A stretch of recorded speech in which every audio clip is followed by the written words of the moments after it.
Okay, Moses. 好，摩西。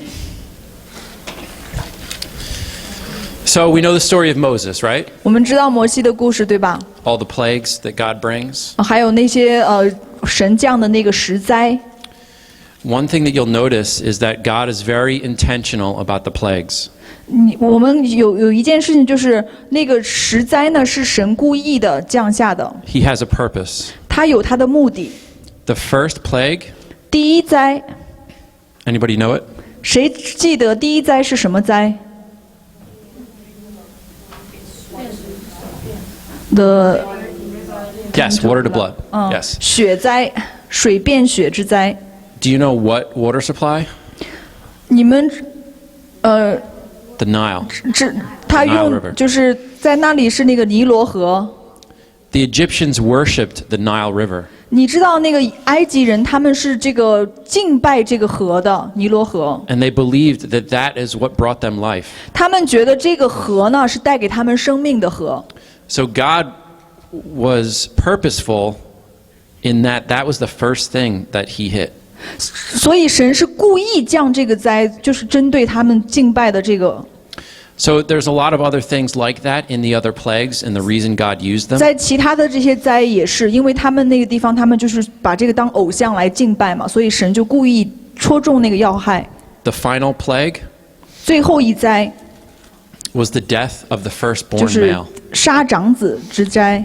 Now in all these plagues, God differentiated the Egyptians from the Hebrews. 然后神就是用这些灾呢，来把这个埃及人和这个希伯来人来分别开来。And the Hebrews didn't have to do anything. 这个希伯来人这个时候什么都不需要做。 God killed all the cows. 神把他们这个牛都杀了。 Only the cows of the Egyptians died, not the Hebrews. 他只杀那个埃及人的这些牲畜，而没有杀这个希伯来的牲畜。So all they had to do was sit and watch. 他们当时唯一做的一个事情就是坐在那儿观看神的作为。 But when it came to the last plague, 但是最后一灾的时候， God was intentional about making them make a decision. 就是神最后一灾的时候，神是故意的让希伯来人来做出选择。 So he said, I'm going to bring this devastating destruction on the firstborn of every family. 神说我会就是降这个杀长子之灾，在这个所有的这个家庭当中。 If you want to be spared from this, 如果你想要逃过这一灾， kill a lamb, 你要杀一个羊， put the blood above your door. 然后把这个血呢放在你的门框上， And then the angel of death will pass over your house. 然后这个死亡的这个天使呢就会掠过你的房子， And the firstborn will not die. 然后你家的长子就不会死。 So they had to make a choice to do that. 所以他们需要参与这个事情，他们需要做神吩咐他们做的这个事儿。 And they were spared because of the blood of the lamb. 就是他们之所以能够逃过这一劫，是因为靠着羔羊的血。 Right? And that translates to the New Testament, 是不是这个也是其实是在表征新约里面的， where the lamb that spilt his blood was Jesus, 就是在新约里面被杀的羔羊的血就是耶稣， the Lamb of God. 神的羔羊。 And if we intentionally accept that, 而且如果我们就是故意，我们愿意来接受， then we too are saved. 那我们就可以得救。 So this is the Passover. 所以这就是那个逾越节。 God tells them time after time after time, remember the Passover. 神一次又一次的告诉他们要记得逾越节。 Why do you think God tells them that? 你觉得神为什么要嘱咐他们要记得？ Was it a miracle? 是因为神行了一个神迹吗？ Was it something amazing that God did for them? 是因为神做了一件特别奇妙的事情为他们吗？ Yeah, God spared their lives. 确实，神救了他们的命。 And so what God is saying is, remember the Passover, 神其实是在说你要记得这个逾越节， because there are going to be times where you doubt me.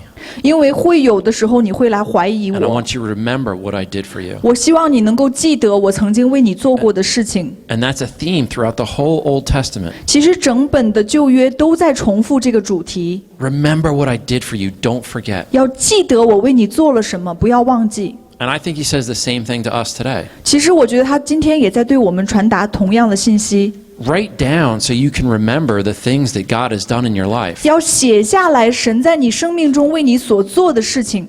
So that sometimes when things get hard and you get discouraged, 所以当你遇到艰难的情况的时候，当你沮丧的时候， and you think God doesn't care or God's not listening, 当你觉得神不在乎，神没有垂听你祷告的时候， go back and remember and read the stuff that He's done in your life. 要回去读你那些写下来的神为你做过的事情， And that's going to encourage you to keep going. 那会鼓励你能够继续的前行。 That's what He was asking them to do. 其实神在这里就是为什么会让他们记得，是为了这个。 So Pharaoh basically says, fine, I've had enough, go.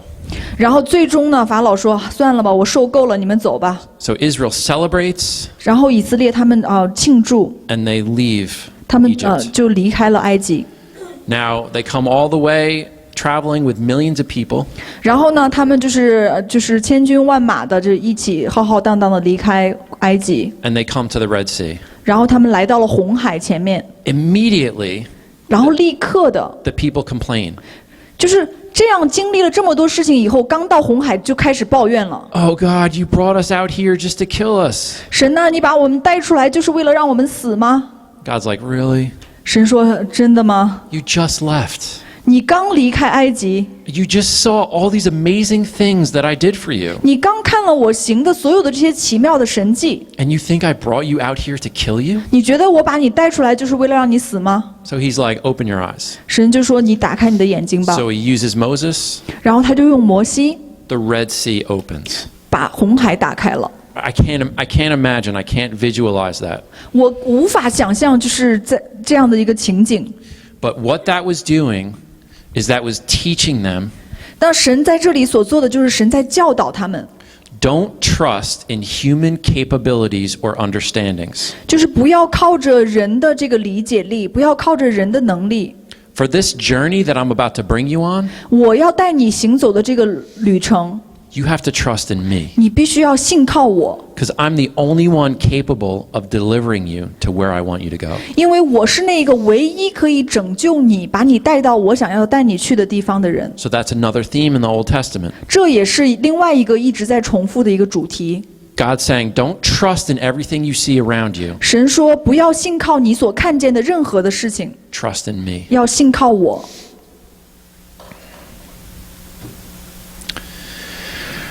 Okay, so they get through the Red Sea. 他们渡过了红海， It collapses on the Egyptians. 然后那个所有的这个埃及的士兵都被那个红海淹没了。 Now they're traveling in the desert.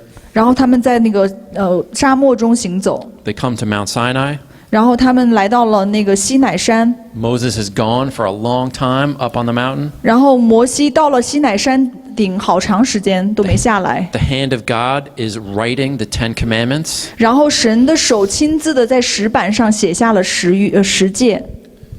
Meanwhile, 同时呢， the Israelites, 那些希伯来人 because Moses was gone so long, 因为摩西去了好长时间都没回来， they say, hey, let's get all of our gold. 他们说让我们把我们所有的金子都聚集在一起， Let's put it together and make an image. 让我们把它放在一起来做一个形象， And we're going to praise that image. 然后我们来敬拜这个做出来的这个像。 That was one of the 10 Commandments, right? 就是其中一个戒，是不是就是禁止这个的拜偶像？ So Moses comes down with the 10 Commandments, 然后摩西呢拿着十戒从山上下来了 and，he sees what's going on, 他看到了他们在拜偶像， and he's so angry that he smashes the 10 Commandments. 摩西是如此的愤怒，他就把这个石板摔碎了。 So Aaron, who's supposed to be in charge, 亚伦呢，在摩西离开的时候，本来是应该负责的， Moses confronts him and says, what's going on? 然后摩西就问他到底怎么回事儿。 And Aaron says, I put some gold in and this calf came out. 然后亚伦说：“我把这些金子扔在火里，然后这个金牛就出来了。 So it takes no responsibility. ”他一点儿都不负责任。 But this is the reason that Aaron is not allowed into the promised land. 这是为什么亚伦没有办法进入应许之地？ Because he was left in charge to lead God's people. 他因为他当时是需要来负责来带领神的子民的， And he made an image that they could praise instead of God. 但是他却造了一个偶像，让这些人来拜，却没有带领他们来拜神。 So now we get towards the end of Exodus. 然后我们来到了出埃及记的结尾， And God tells them how to build the tabernacle. 然后神告诉他们如何的来这个建造帐幕， It's very detailed. 非常的细节的，神告诉他们怎么来建。 In case you ever want to build a tabernacle. 如果你就是以防你也想建一个帐幕的话。 And then we get the end of Exodus. 然后呢，我们到了出埃及记的结尾， After they spend all this time building the tabernacle, 就是他们花了这么多时间来建这个会幕， the glory of the Lord appears in the tabernacle. 然后神的荣耀就是显现了， So it's like God saying, yes, I am dwelling among you. 就好像神在说：“是的，我要与你们同在，我要在你们当中。” So until they have a fixed temple, 就是在他们有一个那个具体的一个殿宇之前， the tabernacle, which is a picture over there, 然后你看那个画上有这个会幕 that's 的样子， probably the temple. 就是那个可能是那个圣殿， But they would have these structures that they would break down every time they moved. 就是他们建了这个帐幕呢，就是每一次他们行军前行的时候，他们需要来移动这个帐幕。 When God told them to go to a place, 当神告诉他们要去一个地方的时候， set up their camp, 然后他们就在那儿扎营， erect the tabernacle, 然后他们就是围在那个会幕的周围， and the glory of the Lord would inhabit it. 然后神的荣耀就会降临在那里。 Okay, in Exodus, 然后是利未记， God lays down a lot of laws. 在那个出埃及still Exodus right？ 在那个出埃及记，神颁布了很多的律法。 Yeah.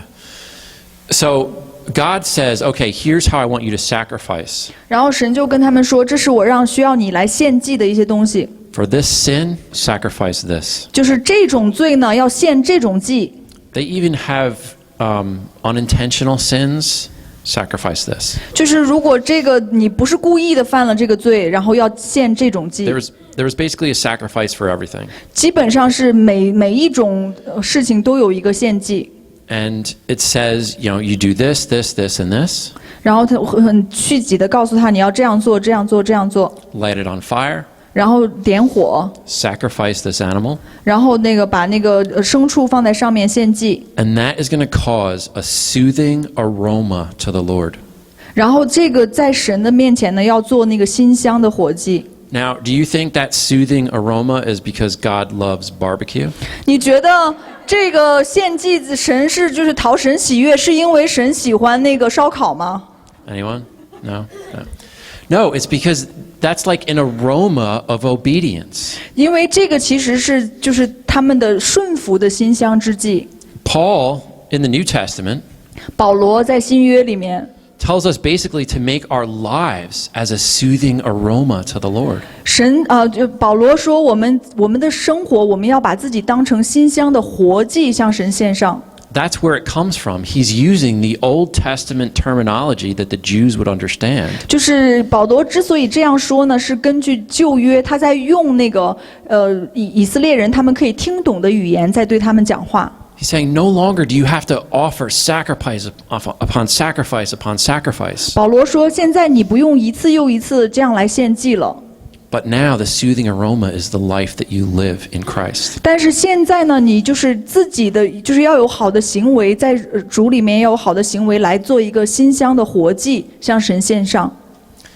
God basically transforms Moses throughout this entire process. 其实，在从这个过程当中，其实神呢转化了摩西。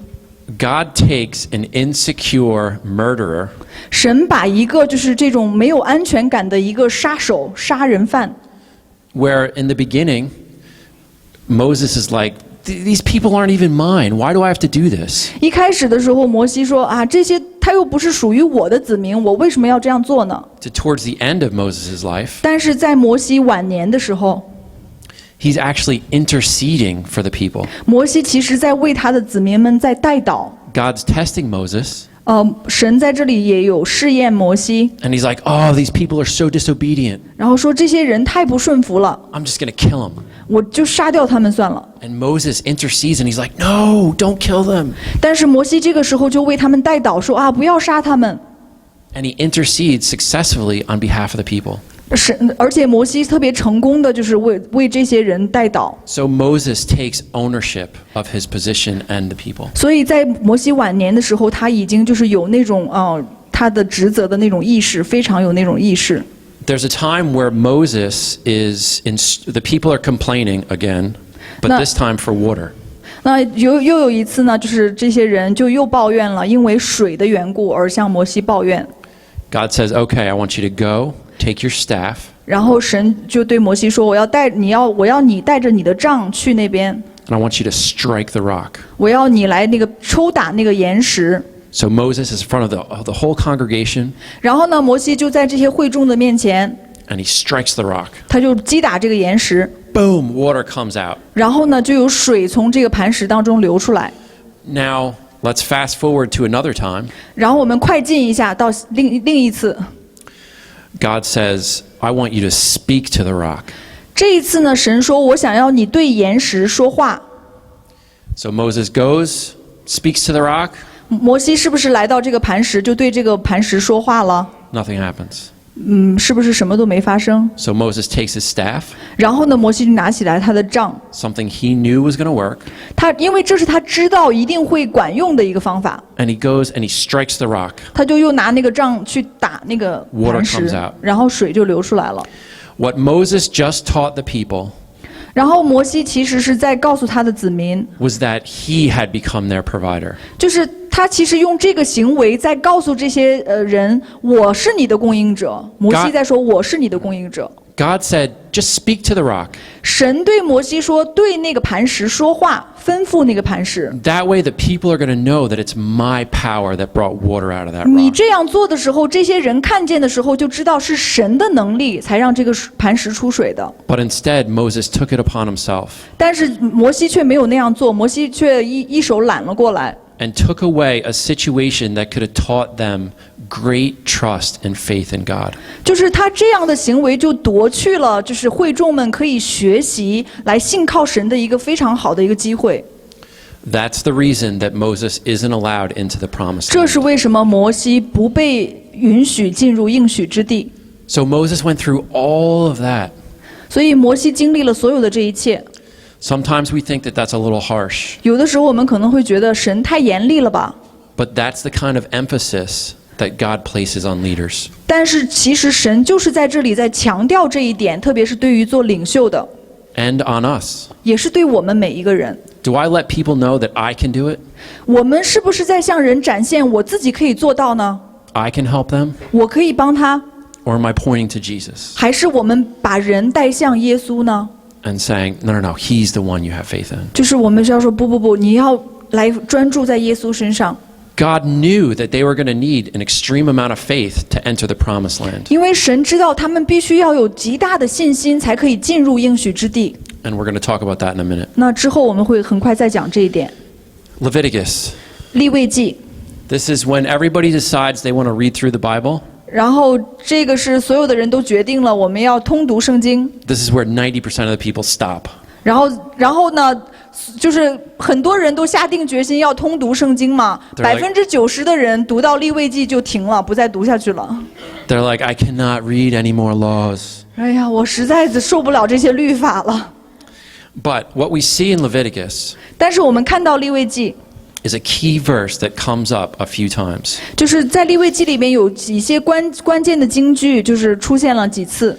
Because it lists all the foods that are clean and unclean, what you can eat, what you can't 因 eat. 为在这里神列举了那些洁净的食物、不洁净的食物，可以吃的、不可以吃的， How to sacrifice. 还有那些祭献的那些祭。 It even talks about not when you knit together clothes, don't use two separate kinds of material. 然后也同时还讲到，就是做那个衣服的时候有2种布料，不要把它放在一起用。 But all of these laws are symbolic. 但是所有的这些律法，它都其实是有标志性的。 They're about to go into the land where people are so evil. 因为他们要进入的这个土地呢，那边的人非常的邪恶。And he needs them to stay separate. 神需要他们把自己分别为圣出来。He needs them to stay clean. 神需要他们就是保守自己是圣洁是洁净的。 There's a huge contrast between the clean and the unclean. 所以呢，在这里有强烈的对比，就是洁净和不洁净。神其实是提醒他们要把自己分别出来。So for instance, God says, don't sew together two types of different material. 神就是说，不要把这两种不同的布料缝在一起。 That's so that they constantly remember not to intermarry and not to mingle with the people they're about to see. 其实这个是在提醒他们，就是说信和不信的不要通婚呐、这些你和你要去的那个土地上的那些人，不要和他们就是通婚。其实是在提醒他们这些。 And the key verse for Leviticus 利未记的关键句子 is, you shall be holy, 就是你要圣洁， for I am holy. 因为我是圣洁的。 So if you want to be like me, 如果你想像我一样， if you want to converse with me and have a relationship with 如 me, 果你想和我有亲密的关系， this is how you become holy. 这就是你要如何的成为圣洁。 And there's so many laws where it even goes into how they should harvest. 然后呢，就是律法有特别多条，甚至讲到了你如何的来丰收。 Whether it's grains or a vineyard, 不管是收庄稼还是葡萄园， they have to leave the corners 必须要把那些边边角角留下来， unplowed and unharvested, 就是留下一些不要去收割， so that the poor and the needy and the stranger will always have food. 好让那些贫穷的那些外国人他们可以有吃的。 So again, God is providing for the poor and 我 the 们 needy. 看到神是给那些有需求的贫穷的人的一个供应者。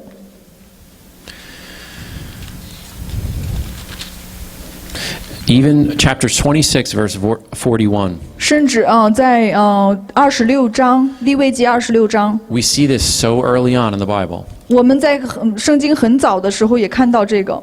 God says, if you circumcise your heart, 神说：“你在这里要对你的心行割礼， because they're taking so much pride in the circumcision of the flesh. 因为他们就是因为这个肉体的割礼嘛，他们非常的骄傲。 God's saying, you're missing the point. Circumcise your heart. 神说，其实你错过了最主要的观点，就是你要为你的心行割礼。 At the end of the day, I don't care about your private part. I want your heart. 就是在世界的末了的时候，我并不在乎你是不是对你的私处来行割礼，我在乎的是你的心。” God's law was always a heart issue. 神讲到律法的时候，常常是对着我们的心讲的。 Okay, Numbers. 然后是民数记， Hello? We get a lot of Moses being tested. 我们在这里看到很多次摩西被经历试验。 Finally, we get Joshua and Caleb. 然后来到了约书亚和迦勒。 Moses picks one person from each tribe 然后摩西呢，从每一个支派选了一个人， to go scout out the promised land. 然后去勘察那个应许之地。 They're all excited to see the land they're about to take over. 他们都非常兴奋，要去看那个他们即将要占领的应许之地。 And they get there, 他们来到那里， and the people are huge. 然后那边的人都是巨人， All the grapes and all the harvests are huge, 那边的那个果子庄稼也都是非常大的。 but the people are huge. 但是最主要的是，那边的人都是巨人， And they get fearful 所以他们开始害怕了。 because they're like, we can't do that. 他们说：“哎呀，我们做不到。” And God never wanted them to do that. 神其实没有让他们去做， God wanted them to have faith in Him, to watch Him do it. 神希望他们有信心来相信神，来看神去做。 So they come back, the spies, 这些探子呢，从那个应许之地回来了， and they give a report that the people are too big to conquer. 然后呢，他回来以后就做报告说那边的人太大块头了，我们没有办法战胜。 They say, they're going to take our children slaves. 他们说：“哎呀，他们会把我们的孩子都捉去做奴隶的。” God says, you know what? 然后神说：“你知道吗？ Your children who you said are going to become slaves 你说你的孩子要被成为奴隶， are going to be the only ones that enter that promised land. 你的孩子们才会成为唯一可以进入这个应许之地的人， You are going to die in the desert. 你们却要死在旷野里。” So God made them wander for 38 years in the desert 所以神让他们在旷野里面行走了38年， until that older generation, 一直到这个比较老的这一代， except for Joshua and Caleb, 除了约书亚和迦勒之外， died off 其他的这一代的人全都死了。 so that the younger generation could go in. 这个时候，神才让这个年轻的一代可以进入这个应许之地。 Could you imagine 你可以想象吗？ being the last person of the old generation? 你可以想象你成为就是你那一代的唯一一个人 It's 留下来的。 been 38 years wandering in the desert, 38年在旷野里面行走， and you're only waiting for one more person to die 然 off. 后你就在等着，就是再多死一个人就可以进去了。 I would be afraid to eat anything anybody gave me. 那个时候我会害怕吃任何人给我的任何东西。 Like every time you tripped, 每一次就是差点被绊倒的时候， they're like checking your pulse. 然后他们是不是会像来戳你一剑 But eventually, the last person dies off. 啊？终于就该死的都死了。 And God says, okay, you're ready. You're going to go into the promised land. 然后神说：“好，现在你们准备好了，可以进应许之地。” Now, what does God do? He brings them to the Jordan River, 然后神这里做了什么呢？神把他们带到了约旦河边。 which was not a little river. 约旦河并不是一条小河， It was big. 是一条大河， They couldn't get past it. 他们没有办法跨过去。 So now God parts the Jordan River 神把那个约旦河分开了， because their parents had witnessed the Red Sea. 因为这一代人他们的父母经历了神把红海分开的经历。 So he says, no longer will you say, 然后神在这里说：“你从此以后不要再说， the God of my parents who parted the Red Sea. 不要再说我的父母的神把红海分开。 Now you can say, your God who parted the Jordan River. 现在你可以说你的神把约旦河分开了。” So we get some people today, they say, are you a Christian? 现在我们有一些人，就是你问他你是基督徒吗？ Well, yeah, I was born in a Christian family. My 是。 parents are Christian. 是啊，那个我反正是基督徒家庭里出生的，父母都是基督徒。 God wants to give each person their own experience of him. 神想让每一个人有他自己的关乎神的经历。 And this is him showing that he's going to do something new. 神在这里就是在向他们说明，神是一个做新事的神， And that's what he does. 而且神也是这样做了。 Okay. So because of time, we're going to run a little, what? Yeah. We're going to 时 run a 间 little 的原 bit. 因，我们继续跑快一点。 Okay. So Moses is not allowed in. 然后摩西呢也不能进应许之地， But now Joshua comes. 然后约书亚来了。 Joshua is a man like Moses, 约书亚是好像摩西一样的人， leads them into the promised land. 他带领会众进入应许之地。 And we see, you can find maps where you can see where each tribe got their own little section of land in the promised 你可 land. 以看一个地图，就是那些每一个支派，他们得到了他们自己的那个应许之地。 Okay.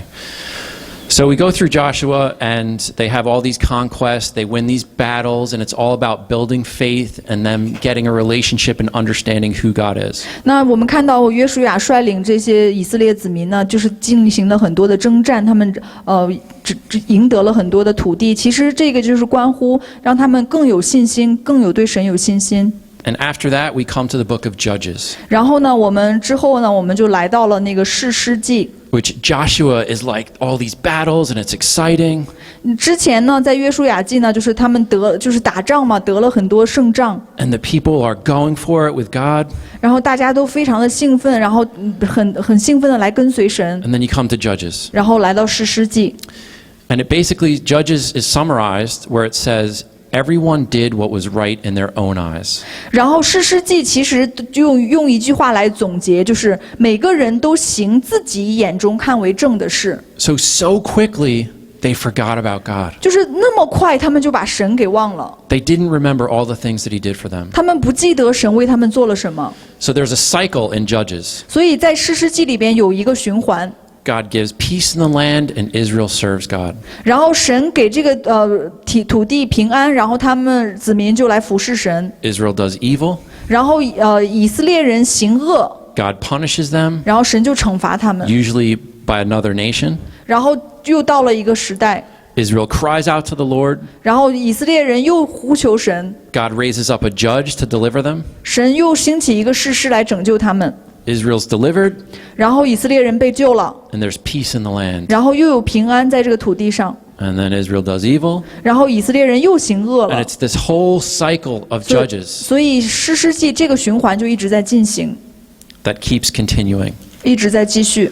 And there's a phrase that comes in, and it says, they did evil in the sight of the Lord. 有一句话说，他们行了耶和华眼中看为恶的事。 So again, we see it's a God who sees. 我们看到这个再一次提到，神是一个看见的神。 We come to Ruth, 然后我们来到路德记， and it's a story of faithfulness and love. 这里讲到了就是信实和爱。 And okay. So after Ruth, we have 1st and 2nd Samuel, 然后路德记之后，我们有撒母耳记上下。 and we have a nation that's basically going through this cycle of sin and deliverance. 我们看到有一个国家，他在经历犯罪，然后经历被拯救。 And then Samuel comes into play. 然后呢，这个撒母耳出场了， He's a priest, 他是一个祭司， and he is a man totally after God. 他是一个就是完全的全心来跟随神的人。 God, the people cry out for a king.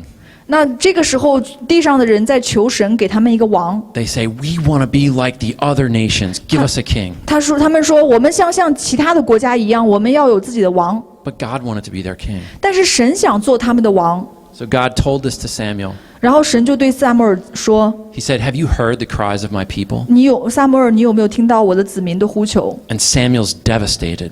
然后撒母耳就非常的受不了这个。 And God says, don't be upset. 然后神就对撒母耳说：“你不要生气， They're not rejecting you. 他们不是在拒绝你， They're rejecting me. 他们是在拒绝我。” So God gives the people, but he lays out and he says, look, you want a king? 然后神就对他们说：“你们想要一个王， A king is going to make you slaves. 那个王呢会让你们成为他的奴 He's 隶， going to take all your daughters. 他会把你们的儿女都带走， He's going to take all your horses. 把你的牲畜都带走。 The king, you're going to have to serve this king. 你要一个王的话，你必须来服侍他。” And they're like, we don't care. We want a king. 他们还是神都把这个事实给他们摆在面前了，他们还说我们不在乎，我们就是要一个王。 God says, here's your king, 神 Saul. 就说好吧，这是你的王扫罗。 He was taller than any man. 扫罗呢比众人都高， He was handsome. 他也很帅。 He would have been the people's choice for a king. 如果是就是在人的眼中选一个王的话，就会选这样一个人。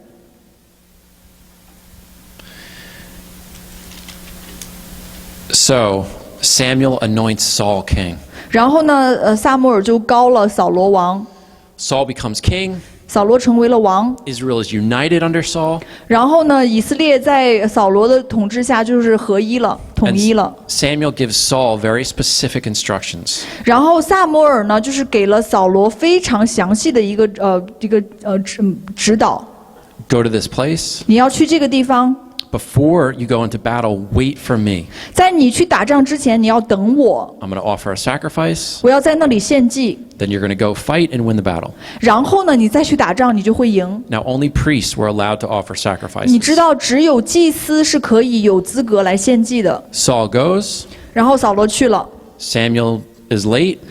撒母耳就迟不来， So Saul's like, I'll just do it myself. 然后扫罗就说：“啊，我自己就来献祭就好了。 Samuel gets there ”然后撒母耳到了那里， and sees Saul sacrificing. 看到扫罗在献祭， And he's like, what are you doing? 他就问他：“你在做什么？ You couldn't wait? 你等都等不及吗？ You were nothing and God made you everything.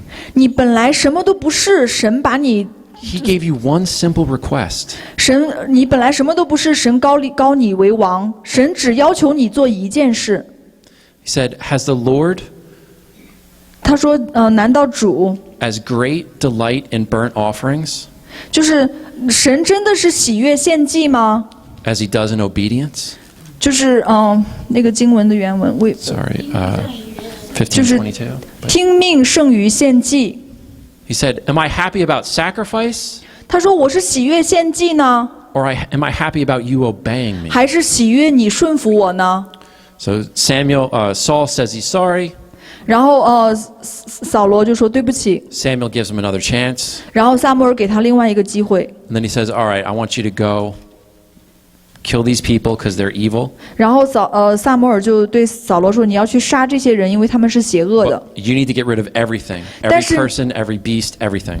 但是你要把一切都除掉，所有的人、所有的牲畜，他们所有的东西都要毁掉。 Saul does it, 然后扫罗去了，这样做了。 but he spares certain things that he thinks is important to keep. 就是他去了，但是他却保留了一些他认为很重要的东西，没有毁掉。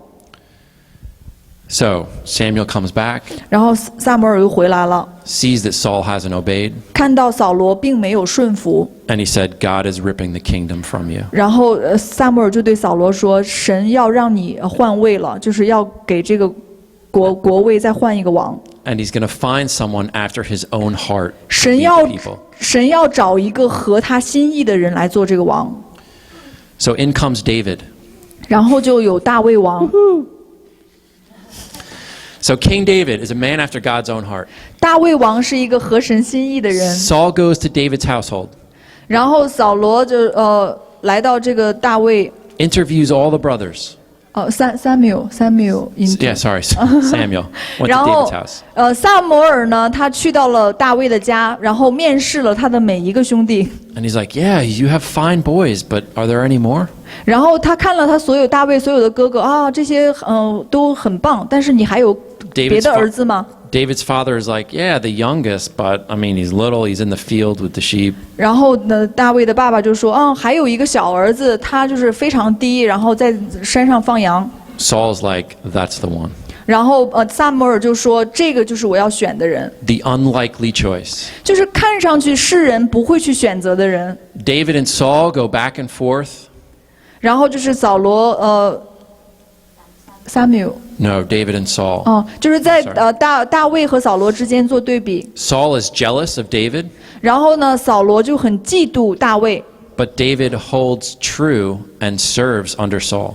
但是呢，就是大卫一直是继续的把自己委身在扫罗的下面，然后诚实的来服侍他。 David comes into a lot of situations where he could have killed Saul, 因为有很多机会，大卫完全可以把扫罗杀掉的， and he doesn't, 但是他却没有那样做。 because he says, who am I 因为他说我算什么呢？ to touch the Lord's anointed? 我怎么可以来摸这个受膏者呢？就是主的受膏者呢？ So even though Saul was trying to kill David, 尽管扫罗一直在追杀大卫， David said, I won't touch God's king. 但是大卫却说：“我不要触摸这个神的受膏者。 Eventually, Saul and his son Jonathan are killed in battle. ”然后最终呢，扫罗和他的儿子约拿单呢，在战役当中被杀了。 And David becomes king. 然后大卫就成为了王， David becomes king, 大卫成了王， unites Israel. 把那个以色列统一了。 It was a united kingdom. 那个时候是成了一个统一的。So we know a lot of the stories of David, 我们听过很多大卫王的故事， the things that he did, how God used his life. 他做的事情，神如何使用他的人生。 David's sin with Bathsheba, 然后大卫和那个拔示巴的罪， and David's son Solomon. 还有大卫的儿子所罗门。 God said in Deuteronomy, 神在生命记里面说， one day you'll ask me for a king. 有一天你会求我要为你立一个王。 That king is not to multiply horses. 那个王并不是为了来繁殖马， He's not to have many women 他 or wives. 这个王也不是要有很多的妻子， And don't marry foreign women. 不要那个和外邦的女子结婚。 Solomon does all those things. 但是所罗门把所有的这些不能做的都做了。 He has 700 wives 他有300多个妻子， and 300. 他有700多个妻子，还有300多个嫔妃， And 300 concubines, 300多个嫔妃。 which he just used solely for sex. 然后这个嫔妃就是完全是为了性关系。 The Bible says that his wives turned his heart away. 然后圣经说他的这些妻子把他的心引去，不跟随神。 God says to Solomon, 神对所罗门说 I'm going to tear the kingdom away from you, 我要就是把那个国度从你这里夺去， but I'm going to tear it away during one of your sons' reigns. 就是但是我不从你这一代夺去，我要在你的儿子做王的时候把国度从你这儿夺去。 Solomon's like, cool. 然后所罗门说，没问题。 I mean, it's terrible for them, but at least I'm okay. 可能对我的儿子他们有麻烦了，但是至少我还可以做王。 So Solomon dies. 然后所罗门死了， His son Rehoboam becomes king. 然后他的儿子是 Solomon did 耶罗波做了王，罗波安做了王。 Solomon did an amazing amount of building in Israel at that time. 那个时候，所罗门呢建造了很多的殿宇，在那个时代。 He used the Israelites basically as slaves to build up Israel. 他其实就是用那些以色列人作为奴隶建了那些殿宇。 When Rehoboam became king, 当那个罗伯安做王的时候， he basically, the people are complaining that the load is too heavy.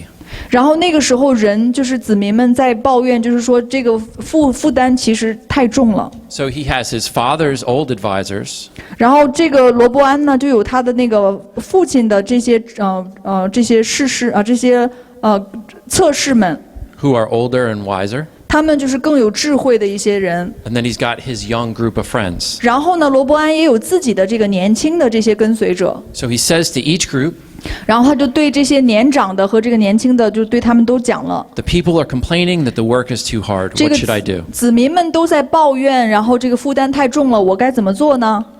The older people said, 年长的这些人就说， the Israelites are tired, give them rest. 这个以色列人太累了，你要让他们休息。 The younger people said, 然后这些年轻的人说呢， work them harder. 给他们加更重的负担。 Rehoboam listened to his friends, 然后罗伯安就听了他的这些年轻的朋友的建议， and they revolted. 然后这些子民就反抗了。 Jeroboam became king, 耶罗波接下来就登位， and the kingdom divided into two. 这个时候呢，国度就被一分为二了。 You have David, 有大卫这边， who's tribe of the southern kingdom, 他是这个南方的国度， also called Judah. 还有犹大这边的。 Then you had Jeroboam, 然后大卫那边是犹大支派，然后是有那个耶罗波这边这个支派，这个国度， who is the king of the rest of Israel, 他就是成为那个以色列的其他部分的这个王， also called the northern kingdom, 然后这个也被称为北部的王国， or Samaria. 或者是撒玛利亚这个区域。 David, 大卫 southern kingdom, 他是南部的国王， Judah, 犹大这个边支派的， Jerusalem, 然后耶路撒冷， all the same. 犹大耶路撒冷这个区域， Jeroboam, 然后这个是耶罗波安 northern kingdom. 北部的国度 Samaria， 然后是撒玛利亚地区的。 Now Israel is two totally separate nations. 好，现在以色列就被一分为二，分成两个完全不同的国度了。 And so now you have hundreds of years, 然后在这儿过了几百年， and this is now the book of Kings, 然后就开始了这个列王记的 first and second Kings. 列王记上下。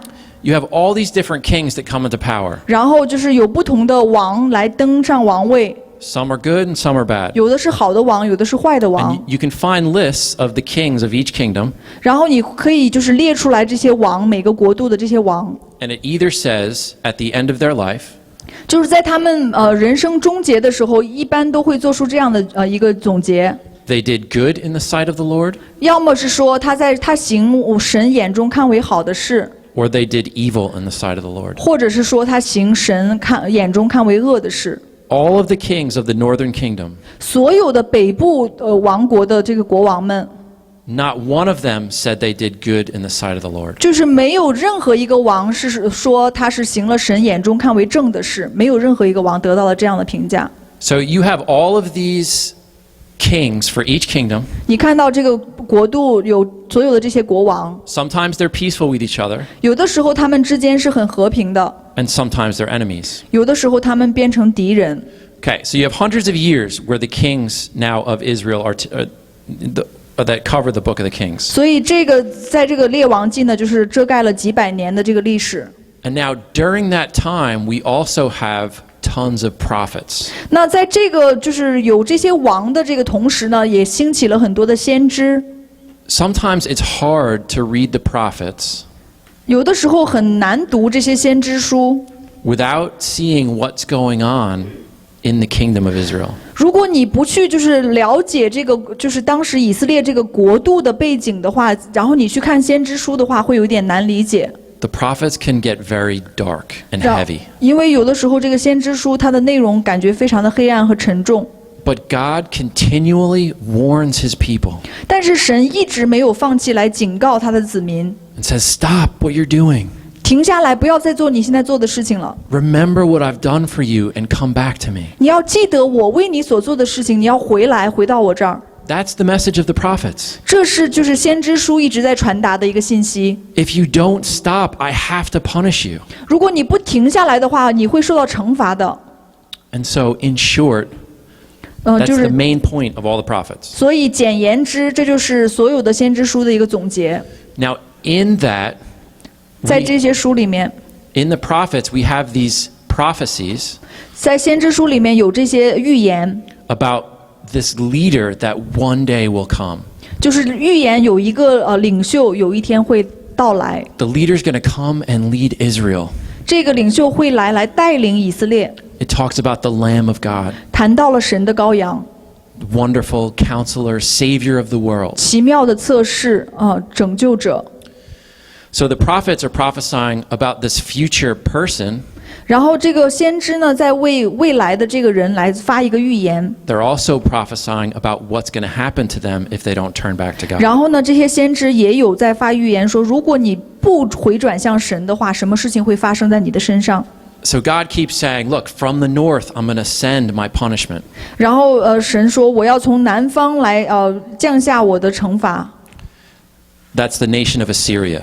这就是叙利亚那个国家， They became the world power, 他们那个时候就是成为了那个占领世界的霸主， and they were terrible. 然后他们就是非常邪恶的， They invaded the northern kingdom 然后他们就占领了这个北部的王国， and took them off into exile. 然后就把他们掳去了， So now they're scattered.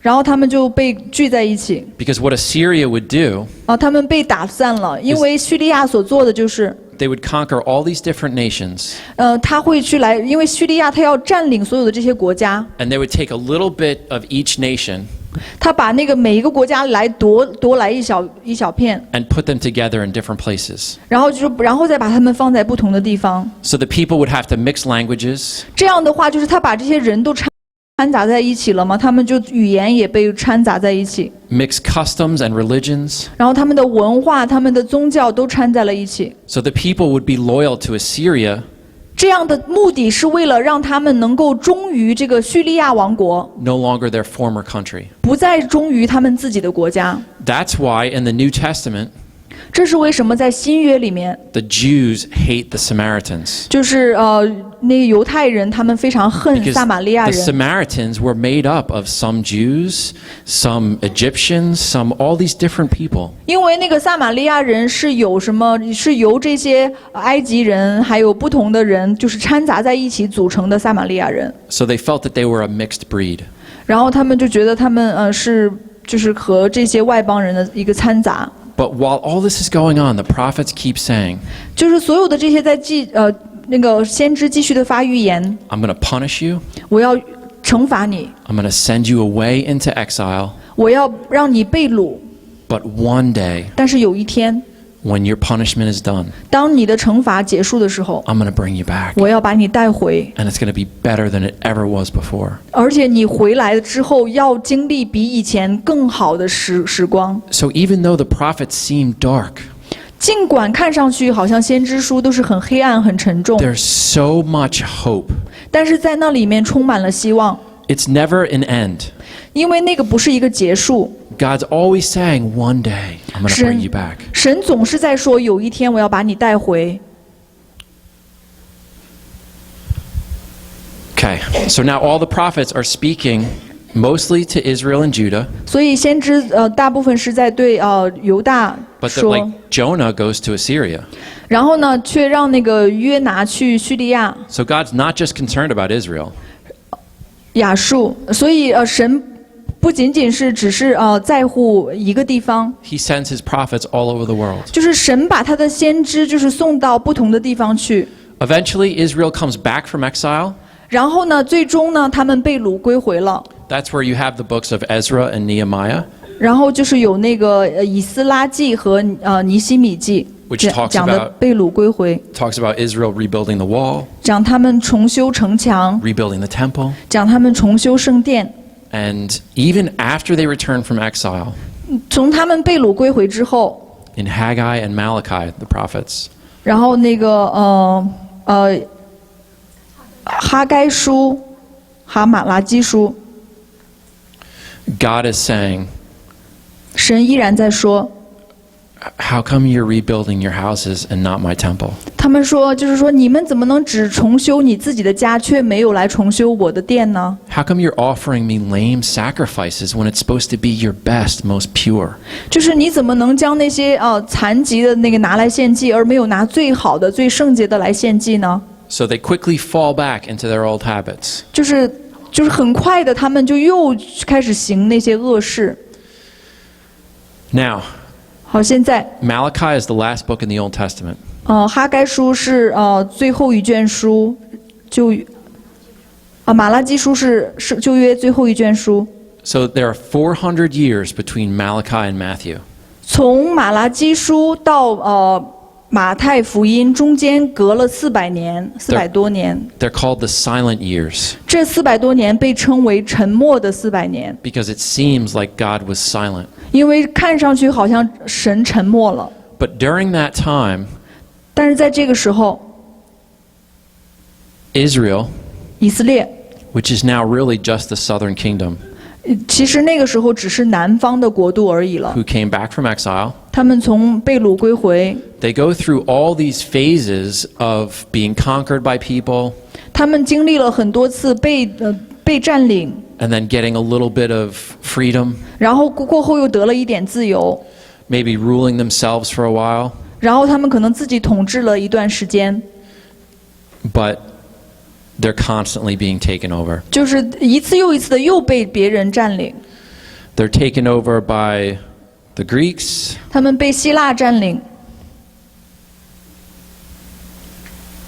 just skipped a lot.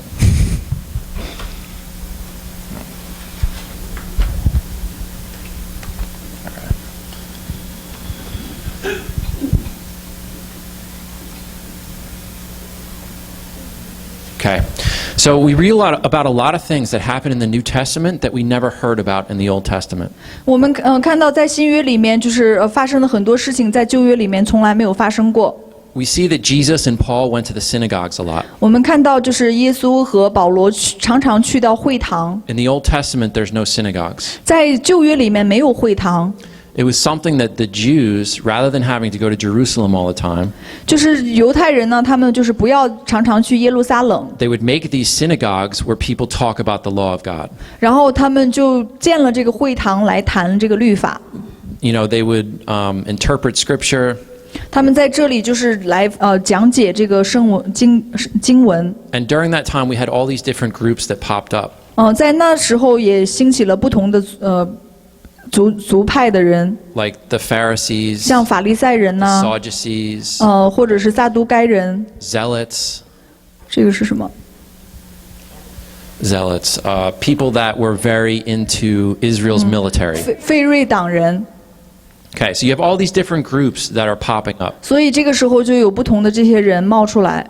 And you have the Pharisees and the Sadducees, 我们有这个法利赛人和撒都该人， and mostly the scribes, 然后大部分这些人都是在表现这样的一类人， who went from just simply copying the law 他们就是不是简简单单的来复制这个律法， to now adding all these extra 就是他现在开始自己加上更多的条款， laws and requirements. 加上更多的律法和要求。And that's why Jesus confronts them 这是为什么？就是耶稣来纠正他们。and says, You burden the people with these laws that you can't even uphold. 就是耶稣说他们，你为什么自己都做不到，你却加在人身上这些重担呢？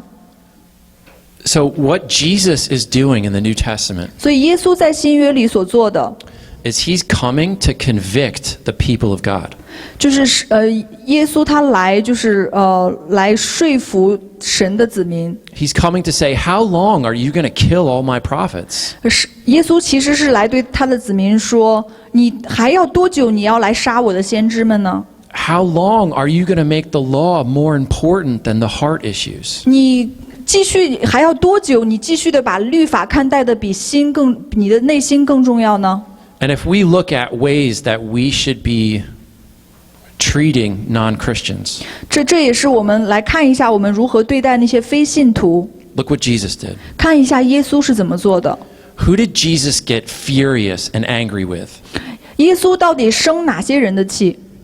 Pharisees, the people of God who said they knew God. 其实耶稣在生这些就是他们自己说自己是信主的这些人的气，像法利赛人。 Who did he have unlimited compassion for? 那耶稣的那个毫无止境的怜悯都是对着谁的？ Yeah, the lost, the people that don't 那 know 些 God. 失丧的人，那些不知道神的人。 So all in the Old Testament, it keeps prophesying about this person that's going to come 所以旧约里面一次又一次的预言这个即将要到来的人， and rule Israel. 他来统治以色列。 Now, Israel used to be amazing. They used to be united. 以色列曾经是非常棒的，是统一的。 Under David and Solomon, they were the world power. 当大卫王和所罗门在位的时候，他们是这个世界上的强国。 So can you understand why the Jews in the New Testament thought that Jesus was going to be a conqueror? 所以你们可以理解吗？就是为什么就是在新约时代的犹太人会觉得这个耶稣会来做一个统治者？ Because that was the context that it was spoken in. 因为那个是就是之前的那个内容是这样讲的。 They used to be this amazing nation. 因为他们曾经是这样的一个熊大国。 And God was like, one day you're going to be better than that. 然后神说有一天你将要比那个更棒。 But they didn't understand that he didn't mean physically. 但是他们并不明白，神指的并不是说这个就是现实的这种情况里面的国度。 That he meant amazing that through them all nations would be saved. 神所指的意思是，通过他们，所有的国家、所有的国度、万邦都可以得救。 That the Messiah would come and break down all the walls 弥赛亚要来，要把所有的这些墙拆掉， and bring full access to God. 好让所有的人都可以有机会认识神。 Not just the high priest. 不是只有这些大祭司， No more sacrifices. 也不要再献祭。 Jesus did it once and for all. 耶稣一次就成就了一切。 He was the purest sacrifice, 耶稣是最圣洁的祭， the only one that could cure the sins of the world. 耶稣是唯一一个可以将这个罪除去的祭。 But you can understand 但是你可以明白， how the Jews 就是为什么这些犹太人 wouldn't accept his message. 他们却没办法来接受耶稣的这个讲的信息， Because they were tired of not being a world power. 因为他们就是说，他们真的是想要再一次来掌权，他们实在受不了自己一直不是一个强国， And they expected the Messiah to restore them to that position. 他们希望这个弥赛亚来，让他们恢复这个熊大国的这个地位。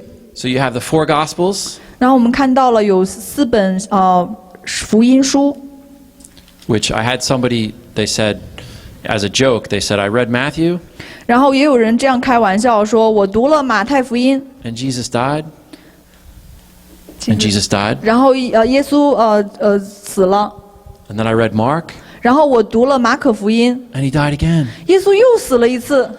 But the four Gospels all have different perspectives of Jesus. 就是4福音都是讲耶稣的生平，但是却从不同的角度来讲， The same account, different perspectives. 就是同样的内容，却是从不同的角度来讲。 One's meant for Gentiles or non-Jews. 有的是给那个外邦人、那个非犹太人写的， Some are meant for Jews. 有的是写给犹太人的。 And the Gospel of John 然后约翰福音呢， gives much more explanation. It's more of a spiritual gospel. 然后那个是比较更属灵一点的，就是更属灵的角度来写的。You have the book of Acts, 然后你有使徒行传， which covers the movement of God's people. 然后讲到了神的子民的一些事迹， Now breaking down walls 然后继续就是把那个墙拆掉， and having all nations come to be people of God. 好让万邦万国的人都可以来成为神的子民。 We get the story of Peter and Paul, 我们看到彼得和保罗的故事， and we see all of the amazing things that Paul 我 does 们看到保罗做的很多奇妙的事情， through the Holy Spirit. 通过圣灵的能力。 So we have letters that Paul writes, 我们看到有保罗的这些书信， and Peter and John. 还有彼得和约翰的这些书信。 When you read those letters, 当你读这些书信的时候， remember that those are real letters to real people. 你要记得这些书信是真实的书信，写给真实的人的。 It's not just something Paul made up. He's addressing real issues in the church. 不是说那个保罗编出来的，而是他是根据当时教会的真实的情况来写的这些书信给他们。 So you have all the letters, 你有所有的这些书信， and then you come to the easiest book of the Bible, 然后你就来到了圣经里面最容易的一卷书， Revelation. 就是启示录。 Right? Everybody understands all of 每 Revelation. 个人都明白启示录的意思，对吧？这么容易。 As far as Revelation goes, I'm going to keep it simple. 就是我想要很简单的来讲启示录， Everybody's got a different perspective. 每个人都有自己的观点， But the most important thing that we leave out of Revelation 但是最重要的一点呢， is what the real title is. 就是它的真正的主题。 We get so caught up in trying to figure out when the end of the world is going to be. 有的时候我们就是太关注于到底末世是什么时候来呀， Or if the rapture is going to happen before or after. 就是然后那个神的那个烈怒是在之前还是就是被提这个圣徒被提是在灾前还是灾后呢？ That we miss the whole point of the book of Revelation. 如果我们一直把目标专注在这些事情的话，我们就错过了启示录最重要的， It's called the revelation of Jesus Christ. 就是关于耶稣基督的启示。 So don't fall into that trap of getting bogged down with all the end times 就是 stuff. 不要被这些什么末世的这些理论、这些陷阱困住，要专注于就是最重要的一点，就是关于耶稣基督的启示是最重要的。 It's a repeated theme 这也是一个一直在重复的主题。 that no one's worthy 没有人是配得的， except one, 只有一个是配得 the 的， Lamb of God. 就是神的羔羊。 And so it takes Jesus from his natural life here 就是耶稣从他的那个肉身， to our revelation of who Jesus is in 然后 eternity. 然后是在永生的角度再来理解耶稣。 And just to end it, can someone turn to Acts chapter 29 quick? 就是可以有人翻到《使徒行传》29章吗？我们来结束，用《使徒行传》29章。 Your Bible doesn't have 29? 你的圣经没有29章吗？ Okay. No, there's no Acts chapter 29. 确实没有《使徒行传》29章， Because you are Acts chapter 29. 因为你们是要来书写《使徒行传》29章的人。 There's no end to the book of Acts. 《使徒行传》是没有结尾的， It's the story of God moving through his spirit through his people. 就是神的灵靠着他的子民来行出他的事。 And so when you look at your life, 所以当你来看你的人生， you need to see it in the form of the book of Acts. 所以你要来看用《使徒行传》的这个角度来看。 So don't settle for being depressed and going to work and feeling like it's never enough. 所以不要就是感觉每天很郁闷那样的态度去工作，好像很枯燥无聊。 Align your life with Christ. 要把你的生命和耶稣结合在一起， Because there's no reason that you can't live lives like Peter and Paul 因为没有理由你不可以像保罗和彼得那样来活出来你的生命， or Mary. 或者是玛利亚。 So you are Acts chapter 29. 所以你们是《使徒行传》29章， And don't accept anything less. 不要期待，就是你们可以得到更好。 Okay. So, obviously that's not all the answers of the Bible, 很明显，这个不是对圣经的所有的答案， but you guys are under awesome leaders here, 但是你们在这里是有非常伟大的领袖们在带领你们， and I know you're going to get fed. 我相信你们会被喂养得很好。 So, I know that there's going to be a time of processing now. 我想现在有一些时间，我们来消化一下我们学的。But I'm going to say goodbye 我现在要在这里说再见了， because I have to process my wife at JFK. 因为我需要去接我的太太。Yeah, so she's flying in, but it works perfectly. Timing was great. 她现在马上要到机场，所以我刚好可以去接机。So I just want to thank you guys for your willingness to be here 我真的要谢谢你们愿意来到这里， and take time out of your Sundays 愿意花你们星期天的时间来参加这个课程， and to really pour in.